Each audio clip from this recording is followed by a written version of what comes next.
A paz de Cristo, meu amigo, meu irmão, gostaria de estar se convidando para junto podermos estar fazendo mais um estudo da revista Palavra e Vida, desse vídeo aula. E estamos estudando nesse segundo trimestre da revista Palavra e Vida, os reis e os profetas de Israel. O autor dessa lição é o pastor Alonso Castro Colares Júnior, o nome completo dele, né? E já estudamos a primeira lição, né? Lição 1, haverá sobre nós um rei. E estamos agora na segunda lição, tu serás chefe sobre o meu povo, Na primeira lição nós falamos um tempo poderoso, os profetas falaram com as autoridades da parte do Senhor, um tempo precioso para registrar no Antigo Testamento, especialmente no livro de Primeiro Reis e Segundo Reis, Primeiro Crônica e Segundo Crônica. E vamos ler agora o texto base que está em Primeiro Crônicas 11, 2, 3. O texto proposto diz assim: eu também já dantes sendo Saul, ainda rei, mas tu o fazias sair e entrar em Israel, e também o Senhor teu Deus te disse: tu apacentarás o meu povo Israel, e tu serás chefe sobre o meu povo Israel. E o 3. Também vieram todos os anciãos de Israel ao rei, a Hebrom e a Davi, e fez com eles aliança em Hebrom, e perante o Senhor ungiram o rei Davi sobre Israel, conforme a palavra do Senhor, pelo ministério de Samuel. Então, aqui começar a se cumprir parte da promessa de Deus, né, sobre Davi e Israel também. Vamos estar orando agora, nessa hora, agradecendo a Deus por mais um estudo, né? A oportunidade de estar estudando a sua bendita palavra. Pai querido, Deus eterno, soberano Deus, Pai de nosso Senhor e Salvador, Senhor Jesus Cristo, pela qual nós invocamos o teu santo nome. Primeiramente, te agradecendo, Senhor, pela tua presença sempre nas nossas vidas, sempre presente conosco, nos dando capacidade, Senhor, capacitando nossa mente, nosso coração para o entendimento da sua santa e bendita palavra. Palavra que nos alimenta, Senhor, palavra que nos sustenta, nos fortalece e nos guia em todo o seu caminho ao teu encontro, ó Pai. Bendito e eternamente seja o seu nome, abençoa aqueles que vão ouvir o ensinamento dessas lições que nos traz alento para a nossa alma, conforto e fortalecimento também. Muito obrigado, Senhor, abençoa a tua igreja que está unida e reunida em um só propósito de divulgação da sua bendita palavra. Para isso, Senhor, temos que aplicar cotidianamente em nossos corações os ensinamentos dados pelo nosso mestre e nosso guia.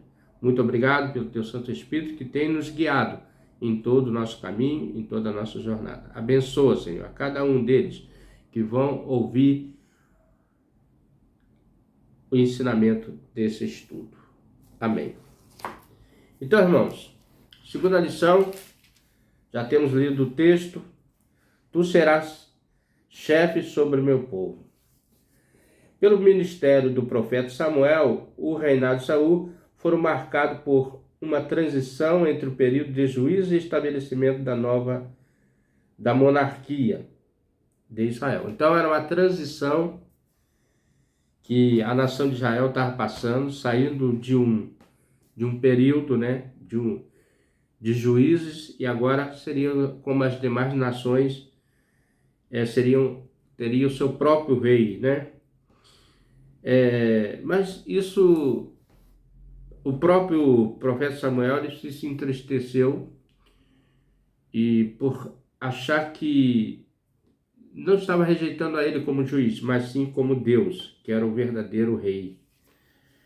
E é o verdadeiro rei de todo o universo. Vários fatores foram preponderantes para que se chegasse a este momento histórico. Em primeiro lugar, a opressão forte dos inimigos, sobretudo dos filisteus. Então, Israel sempre teve um forte inimigo que era os filisteus. Sempre Deus julgava a nação de Israel através dos filisteus, sempre que eles cometiam alguns deslizes. E que possuía um poder militar muito superior ao de Israel. Em segundo lugar, a necessidade de um rei que organizasse todo o aparato do Estado e com vista à preparação da nação para o enfrentamento dos inimigos. E por fim, em terceiro lugar, o rei deveria ser referencial, adoração a Deus e como modelo exemplar. Então, não era somente um governante, mas tinha que ser alguém que levasse o povo a adorar a Deus, a respeitar a Deus. E talvez seja isso que falte nos nossos dias. Homens tementes a Deus, que levem o povo a obedecer à vontade do Senhor. Assim ele encarnaria a devoção do povo em um único ideal. Após o reinado de Saul, que durou aproximadamente 40 anos, a ideia de monarquia de Israel se tornou forte e poderosa, né? Não se pensava em outra volta aos tempos do juízo. Então o povo não queria saber, né? Davi já governava em Judá, ao sul, porém a tribo do norte ainda estava dividida sobre quem deveria ser o governante. Lembra que Deus tinha prometido que daria o reino de Israel nas mãos do Davi, né? Deus escolheu Davi para que governasse. E desde então havia guerra, batalhas pela casa de Davi e pela casa de Saul. E já Davi governava em Judá, né? Que era a capital aí, Jerusalém, né? Nós vamos ver em seguida a posse dessa capital que Davi conquistou, que se chamava Sião, a cidade de Davi. Ao sul, porém, as tribos do norte ainda dividida sobre quem deveria ser governante. Havia os partidários da casa de Saul, os partidários da casa de Davi. Por fim, esta última prevaleceu e Davi se tornou chefe sobre todo Israel. Todavia, o poder e a engenhosidade humana sempre vem acompanhado de grandes armadilhas, tanto para o rei como para o povo. Vamos ver nessa lição como o novo rei lidou com esse desafio. Então, como nós vamos ver nessa lição como Davi, né, sendo agora rei, para consolidar toda uma nação dividida, porque uns eram pela casa de Davi, outros pela casa de Saul. E aqui nós vamos ver que Deus vai prosperar na vida de Davi para que ele realmente una o povo em um só objetivo. Unindo o povo dividido. Após a morte do rei Saul, em batalha contra os filisteus, por causa da sua transgressão com que transgrediu contra o Senhor, por causa da palavra do Senhor, a qual não havia guardado. Então os irmãos sabem que Saul, desde o início, não era aquele que obedecia corretamente as palavras do Senhor. E, além disso, ele foi consultar coisas que Deus não permitiu, como cartomante, né? Essas coisas adivinhadores e esse negócio. Vamos ler aqui 1 Crônicas 10:13. Vamos ver o que diz 10:13.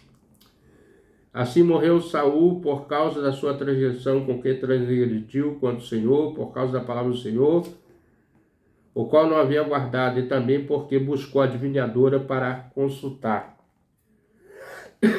E não buscou o Senhor, pelo que o matou e transferiu o reino a Davi, filho de Jessé. Aqui mesmo no final do capítulo 10 do 1 Crônicas, né? Então os irmãos veem que ele buscou o quê? Adivinhadores, que desde o início Deus é contra esses adivinhadores, né? Que tentam adivinhar as coisas. Na verdade, se fosse possível, né? Muitas coisas seriam evitadas, mas só o conhecimento de Deus. Davi se tornou rei da tribo de Judá.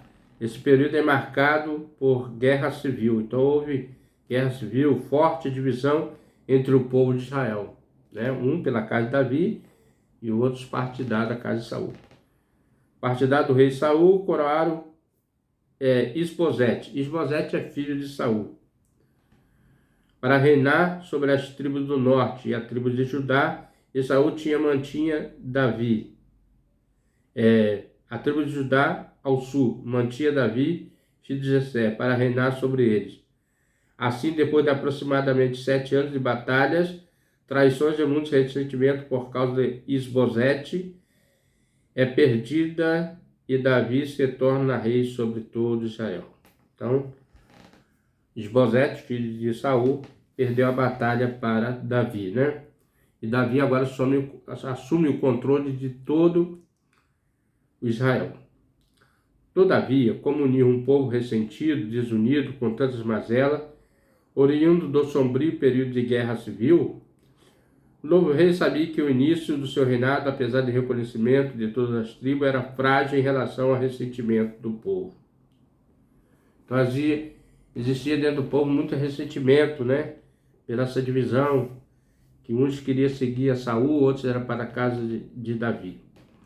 Assim, a sua estratégia foi trazer uma palavra de paz, primeiramente honrando o antecessor com um lamento sincero pela sua morte. Então, o que Davi fez? Fez um lamento, né? Um reconhecimento da história de Saul. Nós vamos ver isso em 2 Samuel. 2 Samuel.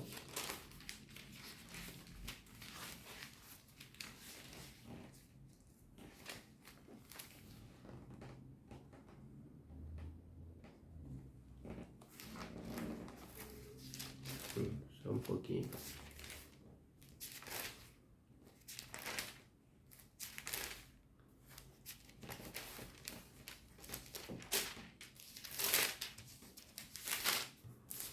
Segundo Samuel 4,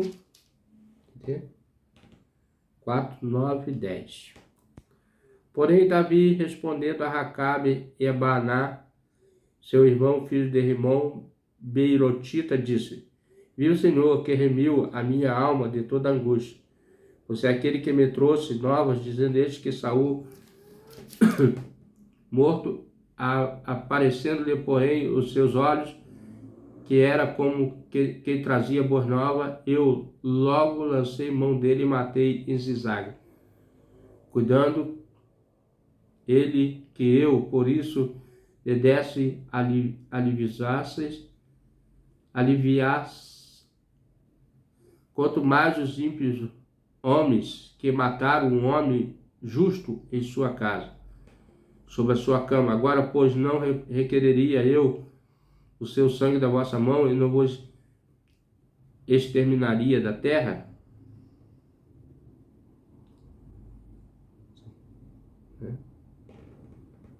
E deu Davi ordem aos seus jovens que o matassem, e cortaram-lhes os pés e as mãos, e prenderam sobre o tanque de Hebron. Tomaram, porém, a cabeça de Isbosete e a sepultaram na sepultura de Abne em Hebron. Então, Davi fez aqui uma justiça, né, honrando os antepassados de Saul, o filho Isbosete. Ele não tinha prazer nessas. Esse lugar não devolvendo um espírito de vingança aos partidários da casa de Saul. Como nós vamos ver em Samuel, no capítulo de Samuel 3 e 4. Em terceiro lugar, não permitindo a injustiça em causa própria. O episódio registrado em 2 Samuel 9, 4 e 12, né?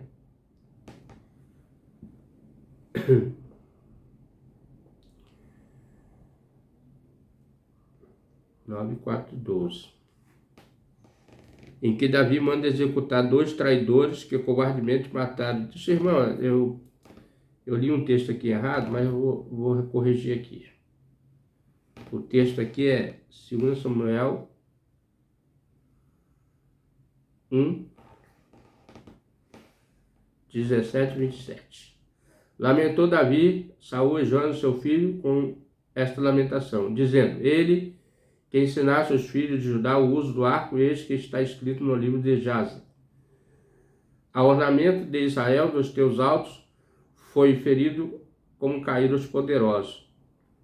Não noticieis em Gate, nem publiqueis na rua de Asquelon, para que não se alegre as filhas dos filisteus, para que salte de contentamento as filhas dos incircuncisos. Vós, montes de Giboa, nem orvalho, nem chuva cai sobre vós, e nem haja campos de oferta alçadas, pois desprezivelmente foi arranjado o escudo dos poderosos, o escudo de Saul, como se não fora ungido com óleo.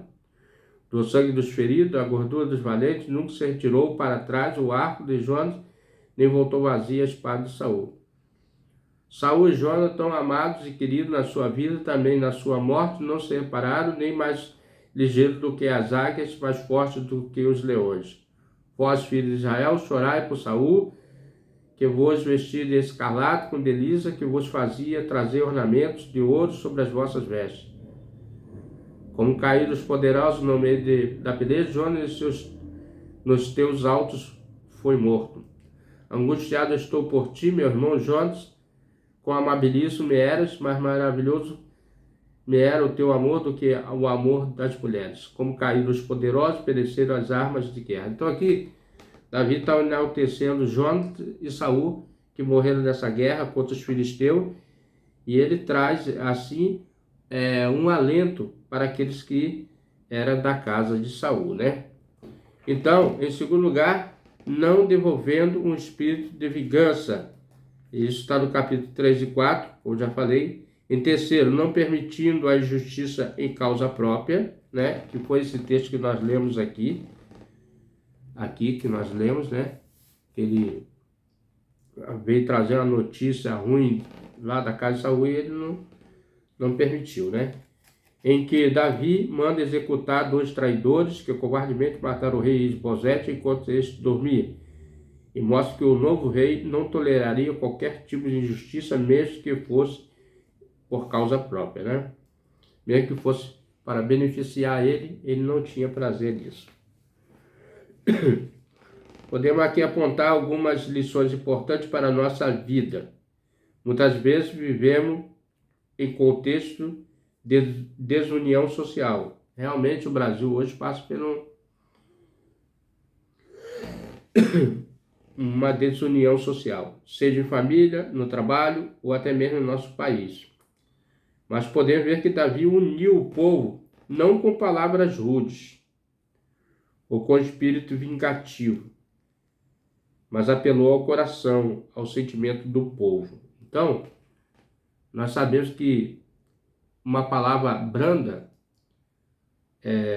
ela pode apaziguar o furor de um homem. E ele convenceu aos contrários, mostrando que não era inimigo de Saul. Então, muitos achavam da casa de Saul que seguia Saul, os súditos de Saul, os servos de Saul, que Davi era contra Saul, mas não era. Na verdade, Davi foi escolhido para ser o guia por Deus, né?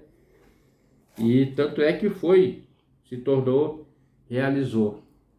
E que a sua proposta era de paz e de justiça. Então, a proposta de Davi para unir um povo dividido foi trazer paz e justiça. E muitas dessas coisas nós tiramos para a nossa vida do tempo atual, né? Nossa vida. Segundo ponto, primeiro falamos sobre unindo o povo dividido, ideais maiores que solidificam uma nação. Qual seria esse ideal maior que fortaleceria, solidificaria uma nação? O novo rei também está ciente de que uma nação só será verdadeiramente unida quando concentrada em ideais maiores. O ressentimento e divisões entre o povo foram rapidamente superados, quando o foco das ações foi direcionado ao novo objetivo. Então, uma nação que passa por problemas de divisão ou de separação, ela tem que focar em um objetivo maior, né? Conquistar a fortaleza de Zebus. Zebus, nós sabemos que Zebus, a palavra Zebus aqui, os Jebuseus, que vivia nessa cidade chamada Zebus, é chamado dos Jebuseus, e transformaram em um símbolo novo no reinado. Após a conquista, a cidade ganhou um novo nome, Jerusalém, a cidade de Davi. Então, a cidade de Davi anteriormente chamava Jebus, e agora ela chama Jerusalém, quando foi conquistada por Davi. Ora, era necessária uma nova capital no centro da terra prometida, identificado como a grande conquista do novo rei. A conquista de Jerusalém foi de uma suma importância do projeto de unir a nação. Então o povo ficou concentrado nessa nova capital, que passaria a se chamar Jerusalém, e ali fazer prevalecer o novo reinado, né? Incrustado no coração do reino, em um território que não podia ser reclamado por nenhuma tribo, a cidade seria neutra para servir como um elemento unificador da nação. Como temos Brasília, né?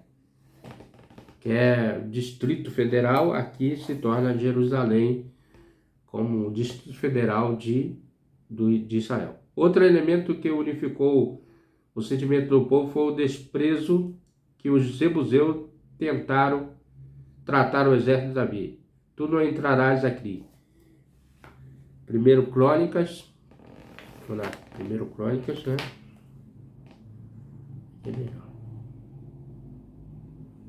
Primeiro Crônica,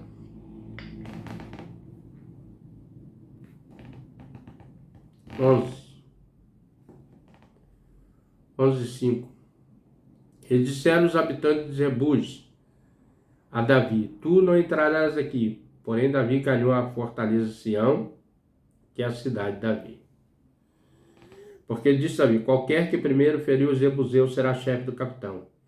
Então Joabe, filho de Zurias, subiu primeiro a ela, pelo que foi feito chefe. Davi habitou na fortaleza, por isso foi chamada a cidade de Davi.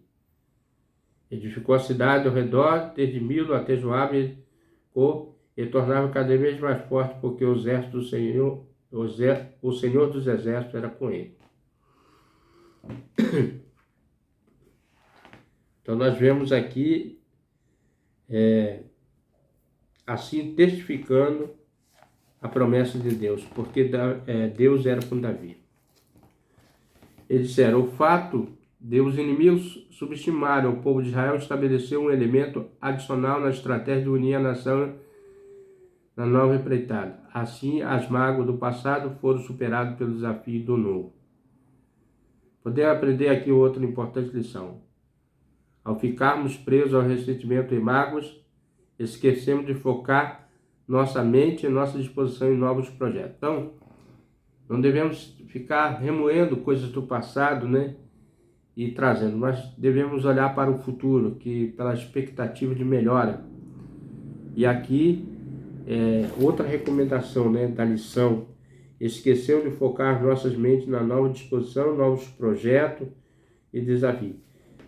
Certamente não poderemos ser vencedores se focar apenas nas coisas que nos entristeceram e nos dividiram no passado.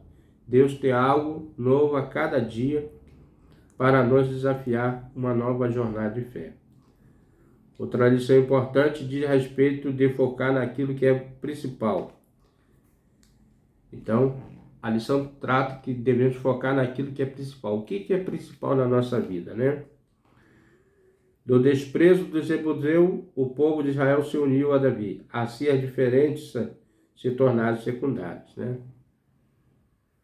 Quando o povo de Deus está unido em um ideal maior e mais nobre, todas as diferenças de opinião, visões do mundo e forma de operacionalizar as coisas se tornam secundárias. Sabendo que estão em uma batalha, não contra a carne e o sangue, mas sim contra os principados, contra as potestades, contra os principados das trevas deste século e contra as hostes espirituais da maldade. Então, o que nos une é Cristo, né? Todas as igrejas, todas as denominações, tudo isso faz nos unir em torno de Cristo quando nós não lutamos contra a carne, nós lutamos contra os espíritos maus, né? Que trabalham nas hostes, no reino das trevas. Esta é, portanto, a tarefa principal que deve nos unir o povo de Deus, vencer o mal.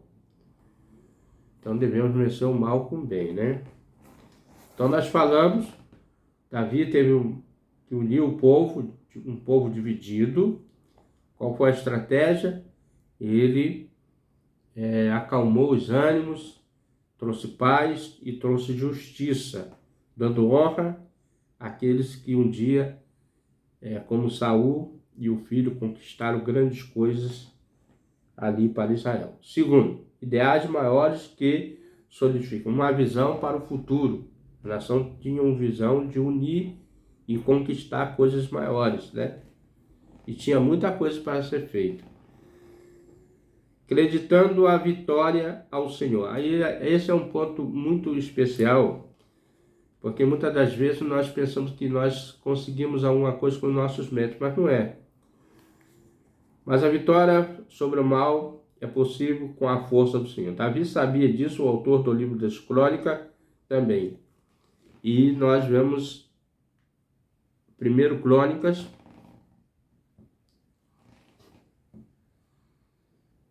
Primeiro Crônicas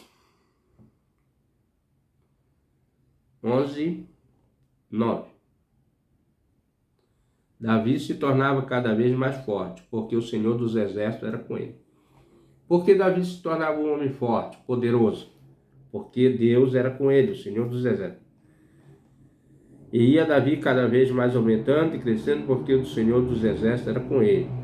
Com efeito, havia um sentimento sincero no rei Davi que marcaria por toda a sua vida, que dizia a respeito da sua devoção ao Senhor, né? O rei Davi não julgava ser importante ou essencial, mas sim ser um instrumento para o propósito de Deus.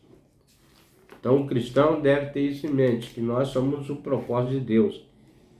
E isso faz toda a diferença entre ele e seu antecessor, o rei Saul. Então Davi sabia que ele era um instrumento. E já Saul já acreditava na força do seu poder. Por isso que ele não buscou ao Senhor. Em conformidade com isso, um dos seus primeiros atos após a conquista de Jerusalém é fazer dela nova capital. Foi trazer a Arca da Aliança para fazer de Jerusalém o centro da adoração ao Senhor.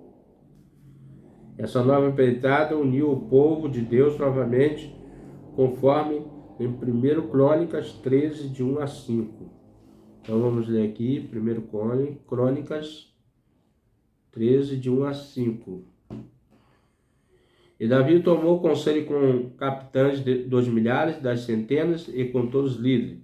Ele disse Davi a toda a congregação de Israel: se bem vos parece, se isto vem do Senhor, nosso Deus, enviemos depressa um mensageiro a todos os nossos irmãos em todas as terras de Israel, e os sacerdotes, os levitas em suas cidades, e nos arrabaldes, para que se una conosco, e nos tornemos a trazer para nós a arca de Deus, porque não a buscamos nos dias de Saul. Então disse toda a congregação que se fizesse assim, porque este negócio pareceu reto aos olhos de todo o povo, e convocou, pois, Davi a todo o Israel, desde Sior do Egito até chegar a Mate, para trazer a arca de Deus de Kiriat Jearim. Então a arca tinha sido levada, né, e pelos filisteus, pelos amonitas, e ela estava lá desde o tempo do reinado de Saul, e não foram buscar, e agora Davi tem um intento de trazer e botar na capital, né, que é a Nova Jerusalém, para que o povo se unisse na adoração do Senhor. A arca era o símbolo da presença do Senhor, né? A arca da aliança representava a presença de Deus no meio do povo. Assim havia um enorme simbolismo em trazer a arca para a capital do reino. Significava que o Senhor, o Deus de Israel, estava presente para abençoar todo o seu povo e ao rei, seu instrumento como chefe sobre a casa de Jacó. Então vê que Davi teve a sabedoria de Deus para unir o povo, trazendo um dos elementos importantes que foi a construção da arca, né? A presença do Senhor. Davi sabia que a união com o povo de Israel significava a união do povo de Israel. Davi sabia que a união com Deus de Israel significava a união do povo de Israel. Ele manteve seu coração posto nesse princípio até o fim do seu reino. Então, desde o início, Davi tinha o coração voltado à adoração a Deus. É o que muitas faltas nos nossos governantes exclui Deus. Hoje nós temos uma nação laica, né? Que não tem religião nenhuma, também é importante isso aí, mas também deixar Deus de lado, porque Deus não pode estar presente. E hoje você vê coisas acontecendo absurdas, porque muitas das vezes não deixam de fazer, proíbe, né? Uma oração na escola, porque a nação é laica, né? E você vê que essas coisas, quem sabe se ali tivesse um grupo de pessoas orando, intercedendo, né? Eu acho que oração nunca é demais, né? E devemos trazer Deus para o coração do homem, né?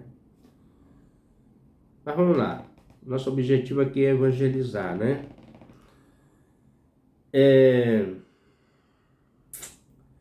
Vamos ler aqui 1 Reis.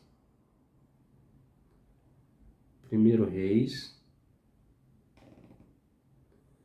Deus sabia que a união com Israel significa...